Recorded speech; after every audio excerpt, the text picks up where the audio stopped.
कक्षा 9वीं की student finally आपका विषय यहाँ पर हिंदी का वार्षिक परीक्षा 2025 पेपर लेके आ चुके हैं। आप लोग बहुत सारे यहाँ पर कमेंट रहे थे कि हिंदी विषय पेपर लाओ, तो फाइनली आपका पेपर आ चुका है। साथ ही आपका संपूर्ण उत्तर सहित हम पेपर कराने वाले, और साथ ही आपको पेपर देने से पहले इस पेपर को पूरे यहाँ पर याद करना, ठीक है। और साथ ही इस वीडियो को आप अपने दोस्तों तक भी शेयर कर दीजिएगा। तो चलिए स्टूडेंट, जो आपका पेपर वो देख लेते हैं। तो आपके टोटल क्वेश्चन यहाँ पर 23 रहेंगे, मार्क्स आपका 75 नंबर का रहेगा, टाइम आपका 3 घंटे रहेगा, ठीक है। और साथ ही आपके यहाँ पर निर्देश आते हैं, तो आप निर्देश यहाँ पढ़ सकते हैं, ठीक है। ये आपके निर्देश यहाँ पर दिए। इस प्रश्न पत्र में कुल 23 प्रश्न, सही प्रश्न करना अनिवार्य है, तो आप यहाँ पर निर्देश पढ़ लीजिएगा। तो चलिए स्टूडेंट, जो आपका यहाँ पेपर है हिंदी का वो हम यहाँ पर देख लेते हैं। तो आपको यहाँ पर इस पेपर को अच्छे से यहाँ पर याद करना, ठीक है। आपको थोड़ा जूम करके दिखाते हैं जिससे आप यहाँ पर अच्छी तरह देख पाएंगे। तो स्टूडेंट आप यहाँ पर देख लीजिए, आपका यहाँ पर दिया गया है हिंदी साहित्य का सर्वाधिक लोकप्रिय महाकाव्य है। तो आपका था पद्मावत, बाता रामचरितमानस है, और साथ महादेवी वर्मा और दाता जयशंकर प्रसाद। तो इसका आंसर आपका बा हो जाएगा रामचरितमानस, ठीक है। हिंदी साहित्य का सर्वाधिक लोकप्रिय महाकाव्य आपका रामचरितमानस है। फिर दूसरा था कैदी और कोकिला किसकी रचना है, तो आपका था रामधारी सिंह दिनकर और बात माखनलाल चतुर्वेदी, और साथ आपका तुलसीदास और दाता सुमतनंदन पंत है, ठीक है। कैदी और कोकिला किसकी रचना है, तो इसका आंसर आपका बा हो जाएगा माखनलाल चतुर्वेदी, ठीक है। और साथ ही आप यहाँ पर देख लीजिए, तीसरा आता मेघ आए बड़े बंठन के सवर के पंक्ति में अलंकार है। तो आपका था अनुप्रास, बात आपका उपमा, और साथ आपका मानवीकरण और दाता उत्प्रेक्षा। तो यहाँ मेघ आए बड़े बंठन के सवर के पंक्ति में आपका अलंकार है अनुप्रास, ठीक है। फिर आपका चौथा आता झूरी ने दोनों बैलों को कहाँ भेज दिया, तो आपका था मौसी के घर, बादल दादी के घर, और साथ आपका ससुराल और दाता नानी के घर। तो यहाँ पर झूरी ने दोनों बैलों को कहाँ भेज दिए, तो इसका आंसर आपका ससुराल हो जाएगा। और पांचवा आपका यहाँ पर आता मुई की खाना का अर्थ है, तो आपका था हार मानना, बात आपका घूमना, और साथ आपका घर जाना, और दाता भागना। तो यहाँ मुई की खाना का अर्थ है, तो इसका आंसर आपका आ हो जाएगा हार मानना। फिर आपका छठवां आता रेणु की प्रसिद्ध आंचलिक उपन्यास का नाम है, तो आपका इसका आ ऑप्शन आता मिला आंचल, और बात आपका गोदान, और साथ आपका पद्मावत और दाता कामायनी। तो यहाँ पर रेणु की प्रसिद्ध आंचलिक उपन्यास का नाम है, तो इसका आंसर आपका आ हो जाएगा मिला आंचल, ठीक है। तो इस तरह से जो आपके सही विकल्प वो कंप्लीट हो जाते हैं। आपने यहाँ पर अच्छे से याद कर लिए होंगे, ठीक है। और वीडियो को आप यहाँ पर लाइक जरूर कर लीजिएगा। आप प्रश्न 2 आता रिक्त स्थानों की पूर्ति की, जो कि आपके 6 नंबर के रहने वाले हैं। तो फिर आता ज्ञान मार्गी भक्ति धारा के प्रतिनिधि कवि डॉट डॉट है। तो यहाँ पर ज्ञान मार्गी भक्ति धारा के प्रतिनिधि कवि आपके रहेंगे यहाँ पर कबीरदास। फिर आपके दूसरा आता कैदी और कोयल दोनों ही दोनों देश की वासी हैं। तो यहाँ पर कैदी और कोयल दोनों ही गुलाम देश की वासी हैं। फिर आपकी तीसरी आती बीरस का स्थगाव डॉट डॉट है, तो बीरस का स्थगाव आपका उत्साह हो जाएगा, ठीक है। और साथ ही आप यहाँ पर देख लीजिए, फिर आपका यहाँ पर चौथा देख लेते हैं, महादेवी वर्मा के बाबा उन्हें डॉट बनाना चाहते थे। तो यहाँ महादेवी वर्मा के बाबा उन्हें विदुषी बनाना चाहते थे। फिर 5वां आता बेशब्दान जो शब्द बनाते समय आरंभ में लगते डोडो कहलाते हैं। तो यहाँ बेशब्दान जो शब्द बनाते समय आरंभ में लगते हैं आपके अवसर कहलाते हैं, ठीक है। और 6वां आता रीढ़ की हड्डी डोडो विधा में लिखी गई रचना है। तो यहाँ पर रीढ़ की हड्डी एक अंक की विधा में लिखी गई रचना है, ठीक है। एक अंक की आपका राइट आंसर रहेगा। तो इस तरह से जो आपके रिक्त स्थान है वो आपके कंप्लीट हो जाते हैं। प्रश्न आपका 3 आता सही जोड़ी बनाकर लिखी, जो कि आपकी 6 नंबर की रहने वाली हैं, ठीक है। तो पहली आती है आपकी कबीरदास। तो कबीरदास को आपको किससे मैच करना है, इसको मैच करना है आपको बाय आडम्बरों का विरोध से। और दूसरी आती है उपमा अलंकार के अंग, तो वो आपके 4 होते हैं। और अश्रु का तत्व आपका आंसू हो जाएगा। और हरिशंकर प्रसाद आपके प्रेमचंद की फटे जूते से मैच कर देना है। और 5वीं आती नैतिक कविलोम, तो इसको आपको अनैतिक से मैच कर देना है। और 6वीं आती विभीषिका, तो इसको भयंकरता से मैच कर देना है, ठीक है। तो इस तरह से जो आपकी सही जोड़ी वो कंप्लीट हो जाती है। साथ ही हमने यहाँ पर नंबर लिख दिए कौन में आपको कौन सी मैच करनी, तो आप यहाँ पर देख लीजिएगा। प्रश्न 4 आता है निम्नलिखित प्रश्न को एक शतवाक्य में उत्तर दी, जो कि आपके 6 नंबर के रहेंगे। तो फिर आता कवि ने गाँव को हरता जनमन क्यों कहा है, तो इसका आंसर रहेगा यहाँ पर गाँव का प्राकृतिक सौंदर्य और शांति मन को मोह लेती है, ठीक है, इसलिए कहा है।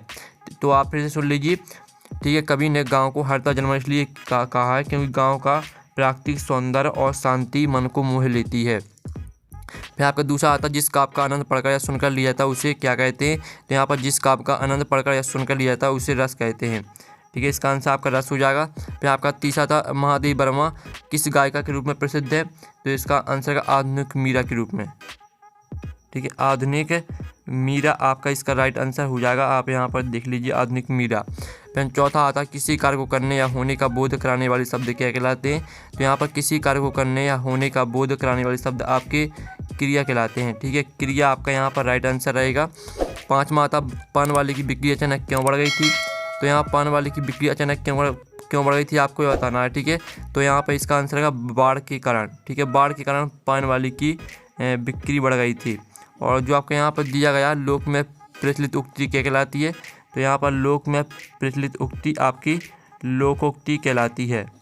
ठीक है, तो इस तरह से जो आपके एक शब्द वाक्य में उत्तर हैं वो कंप्लीट हो जाते हैं। अब प्रश्न 5 आता सत्ता सत्य का चयन करके लिखिए, जो कि आपके 6 नंबर के रहेंगे। तो पहला था कबीर एक समाज सुधारक थे, तो पहला आपका सत्य रहेगा। और दूसरा आता संचय विभागों की संख्या 35 है, तो ये आपका असत्य हो जाएगा, क्योंकि संचय विभागों की संख्या है आपकी 35 नहीं है। फिर तीसरा आता मंगलों को मुँह लाल होता है, तो आपका यह सत्य हो जाएगा।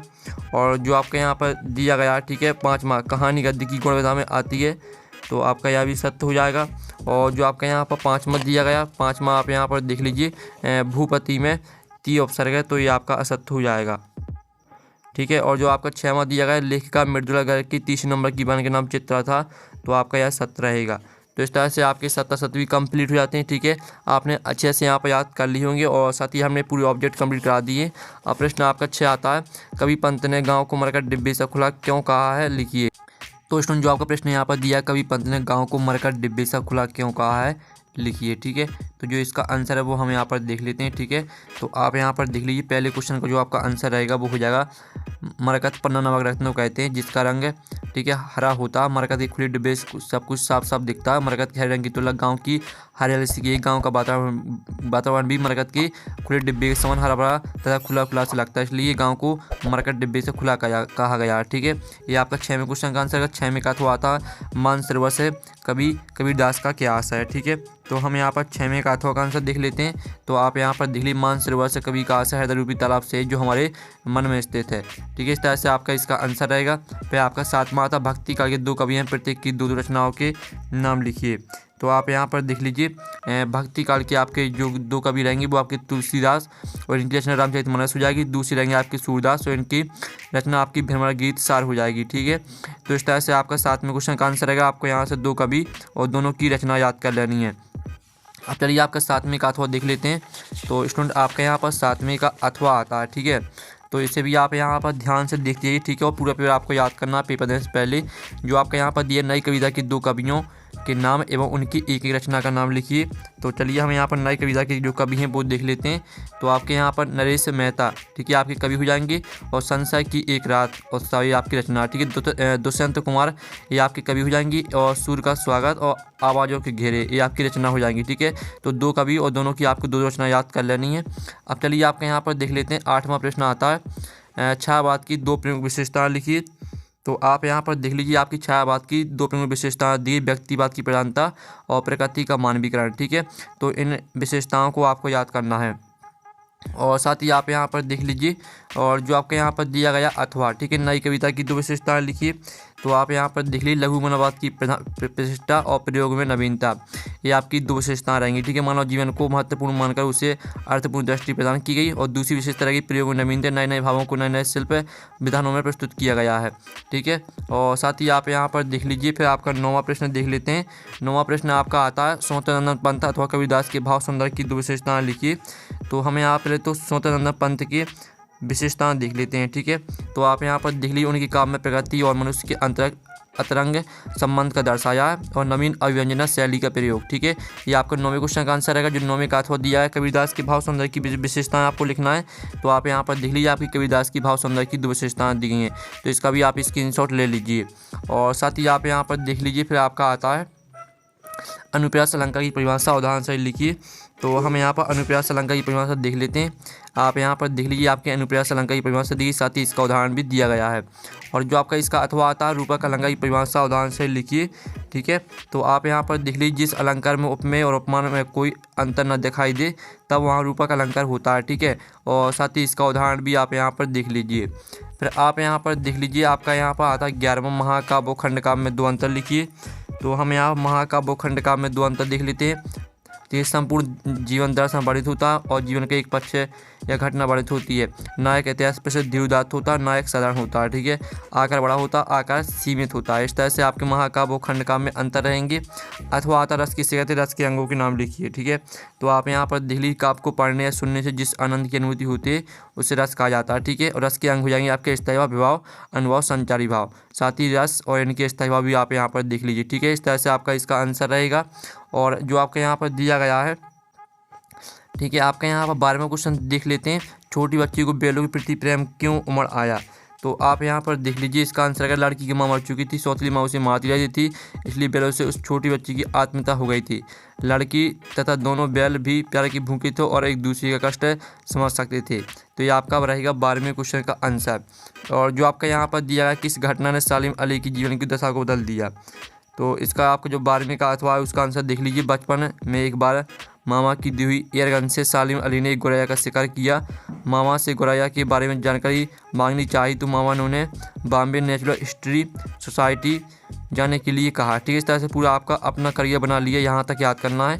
ये आपका 12वें का अथवा का आंसर हो जाता है। फिर आपका 13वां क्वेश्चन देख लेते हैं, जिसमें आपका आता है नाटक एकांकी में 2 अंतर लिखिए। तो आप यहाँ पर देख लीजिए आपका नाटक एकांकी में अंतर दिया गया। ठीक है, एकांकी में एक अंक होता है, नाटक में अनेक अंक होते हैं। एकांकी दृश्य काव्य लघु रूप है, नाटक दृश्य काव्य दीर्घ रूप है। इस तरह से आपको 2 या 3 अंतर यहाँ से याद कर लेने हैं। ठीक है, फिर आप यहाँ पर देख लीजिए आपका आता 14वां, गद्य की प्रमुख विधाओं के नाम लिखना है आपको। ठीक है, सॉरी आपका इसका अथवा दिया गया, कहानी उपन्यास में आपको 2 अंतर लिखना है। तो ये आपका कहानी उपन्यास में अंतर दिया गया, ये आपका 13वें के अथवा का आंसर हो जाता है। फिर आपको जो यहाँ पर 14वां दिया गया, ठीक है, गद्य की प्रमुख विधाओं के नाम लिखिए। तो आप यहाँ पर देख लीजिए आपकी गद्य की प्रमुख विधाओं के नाम दिए गए। ठीक है, निबंध, नाटक, एकांकी, उपन्यास, कहानी, आत्मकथा, जीवन चरित्र, संस्मरण, रेखा चित्र, रिपोर्टाज, यात्रा, वर्णन, आलोचना, साक्षात्कार आदि। ठीक है, ये आपका 14वें क्वेश्चन का आंसर रहेगा। 14वें का अथवा था डायरी विधा का सामान्य परिचय लिखिए। तो आप यहाँ पर देख लीजिए डायरी लेखन व्यक्तिगत अनुभवों, भावनाओं और सोच को लिखकर बनाने वाला एक संग्रह है। यह आत्मकथात्मक लेखन का एक रूप है। डायरी लेखन की कुछ खास बातें ये रही। ठीक है, ये आपका 14वें का अथवा का आंसर हो जाता है। और फिर आपका 15वां क्वेश्चन देख लेते हैं। तो स्टूडेंट आपके यहाँ 15वां क्वेश्चन आता है। ठीक है, आप यहाँ पर देख लीजिए मुंशी प्रेमचंद अथवा महादेवी वर्मा की दुरचना लिखते हुए साहित्य में उनका स्थान लिखिए। तो आप यहाँ पर देख लीजिए, पहले तो हम यहाँ पर दुरचना देख लेते हैं। तो आप यहाँ पर देख लीजिए दुरचना रहेंगी आपकी गोदान और कर्मभूमि। ठीक है, और साथ ही इनकी भाषा आप यहाँ पर देख लीजिए, प्रेमचंद जी की रचनाओं की भाषा हिंदी खड़ी बोली है। आपकी भाषा सरल, सहज, बोधगम्य एवं व्यवहारिक है। ठीक है, इस तरह से सर्वत्र दिखाई पड़ती है, ये आपकी भाषा हो जाएगी। और साथ ही इनकी शैली देख लीजिए। ठीक है, और इनकी साहित्य में स्थान। ठीक है, इस तरह से आपका इसका आंसर हो जाता है। फिर जो आपका यहाँ पर दिया गया महादेवी वर्मा की आपको दुरचना लिखना है और इनका साहित्य में स्थान लिखना है। ठीक है, तो चलिए हम यहाँ 15वें का अथवा का आंसर भी देख लेते हैं। तो आप यहाँ पर देख लीजिए आपका 15वें का अथवा आपकी यहाँ पर रचना दी गई है, रश्मि निहार नीरजा। ठीक है, तो यहाँ से दो रचना याद कर लेनी है, साहित्य में स्थान याद कर लेना है। ठीक है, तो इस तरह से आपका 15वें का अथवा का आंसर हो जाता है। फिर आपके यहाँ पर देख लेते हैं 16वां प्रश्न। ठीक है, तो आपका 16वां आता है निपात शब्द क्या है लिखिए। तो हम यहाँ पर देख लेते हैं आपका निपात शब्द है। ठीक है, बे अव्यय जो किसी शब्द या पद के बाद लगाकर उसके अर्थ में विशेष बल देते हैं निपात कहलाते हैं। जैसे रमेश केवल पढ़ रहा है, मैंने उसे देखा तक नहीं। ठीक है, इस तरह से पूरा आपको याद करना है। और जो आपके यहाँ पर दिया गया है इसका तो मुहावरे एवं लोकोक्तियों में आपको 2 अंतर लिखना है। ठीक है, तो हम यहाँ पर मुहावरा और लोकोक्ति में अंतर देख लेते हैं। तो आप यहाँ पर देख लीजिए मुहावरा वाक्यांश होता है, लोकोक्ति पूर्ण होती है। मुहावरा किसी वाक्य वाक्यांश से जुड़कर अपना भाव प्रकट करता है, लोकोक्ति को अपना भाव प्रकट करने के लिए वाक्यांश की आवश्यकता नहीं होती है। ठीक है, ये आपका 16वें का अथवा का आंसर रहेगा। फिर आपका 7वां आता बाढ़ पीड़ित क्षेत्र में कौन सी बीमारी फैलने का खतरा होता है। तो आप यहाँ पर देख लीजिए बाढ़ पीड़ित क्षेत्र में हैजा, मलेरिया, टाइफाइड, उल्टी दस्त, पेचिश बुखार, डायरिया, कालरा आदि बीमारियों के फैलने की संभावना रहती है, क्योंकि बाढ़ के उतरे पानी से मच्छर अत्यधिक मात्रा में पनपते हैं, जिसके कारण मलेरिया जैसी बीमारी हो जाती है। साथ ही पानी के बार बार पैर में लगने के कारण पकने वाले घाव भी हो जाते हैं। ठीक है, आपका 7वें क्वेश्चन का आंसर रहेगा। फिर 7वें का अथवा आता है रीढ़ की हड्डी एकांकी का उद्देश्य लिखिए। तो हम यहाँ पर रीढ़ की हड्डी एकांकी का उद्देश्य देख लेते हैं। ठीक है, तो आप यहाँ पर देख लीजिए आपका यहाँ पर 7वें का अथवा का आंसर रहेगा। ठीक है, रीढ़ की हड्डी एकांकी का उद्देश्य, तो इसका भी आप यहाँ पर स्क्रीनशॉट ले लीजिए। अब चलिए आपके यहाँ पर देख लेते हैं 18वां क्वेश्चन। ठीक है, तो हम यहाँ पर 18वां क्वेश्चन देख लेते हैं। तो 18वां क्वेश्चन आपका यहाँ पर आता है निम्नलिखित काव्यांश का संदर्भ प्रसंग सहित आपको व्याख्या लिखनी है। ठीक है, आपका यहाँ पर दिया मनुष्य हो तो वही रसकानी, बसव ब्रज गोकुल गाँव की ग्वारण। ठीक है, तो इसकी आपको संदर्भ प्रसंग व्याख्या लिखनी है। तो आपका 18वें क्वेश्चन का जो आंसर रहेगा वो हम यहाँ पर देख लेते हैं। ठीक है, तो आप यहाँ पर देख लीजिए स्टूडेंट जो आपका इसका आंसर रहेगा संदर्भ। ठीक है, तो संदर्भ आपका रहेगा प्रस्तुत काव्यांश रसकान द्वारा रचित है। रसकान भगवान श्री कृष्ण के अनन्य भक्त थे। इस तरह से आपका संदर्भ पूरा याद करना है। प्रसंग इनका यहाँ पर देख लीजिए। ठीक है, और साथ ही इनकी आप व्याख्या देख लीजिए। ठीक है, इस तरह से आपको संदर्भ प्रसंग व्याख्या हो जाती है। ठीक है, स्क्रीनशॉट आप ले सकते हैं। और जो आपका इसका अथवा दिया है तो अथवा का आंसर आपको यहाँ पर खुद कर लेना है। ठीक है, अथवा का आंसर आप खुद कर लीजिएगा। फिर आपको ना इसमें आता है निम्नलिखित गद्यांश की संदर्भ प्रसंग से व्याख्या लिखिए। जो आपका यहाँ पर दिया गया दोनों बैलों का ऐसा अपमान कभी नहीं हुआ था, तो इसकी हम संदर्भ प्रसंग व्याख्या देख लेते हैं। ठीक है, तो आप यहाँ पर देख लीजिए, इसकी जो संदर्भ प्रसंग व्याख्या रहेगी वो आपके यहाँ पर हो जाएगी। पहले तो आप यहाँ पर संदर्भ देख लीजिए। ठीक है, प्रस्तुत गद्यांश मुंशी प्रेमचंद द्वारा रचित कहानी दो बैलों की आत्मकथा से लिया गया। इस कहानी में हीरा और मोती नामक दो बैलों की दृष्टि से उनकी जीवन की घटनाओं का वर्णन किया गया। ठीक है, और साथ ही इनका आप प्रसंग भी देख लीजिए। ठीक है, और इनकी आप यहाँ पर व्याख्या भी देख लीजिए। ठीक है, तो इस तरह से आपका संदर्भ प्रसंग व्याख्या रहेगी। और जो आपका इसका अथवा है तो अथवा आप यहाँ पर खुद कर लीजिएगा। फिर आपका 20वां प्रश्न आता है छोटा परिवार सुखी परिवार विषय पर एक अनुच्छेद लिखिए। ठीक है, तो आप यहाँ पर देख लीजिए, छोटे परिवार में केवल माता पिता और उनके 2 या 3 बच्चे होते हैं।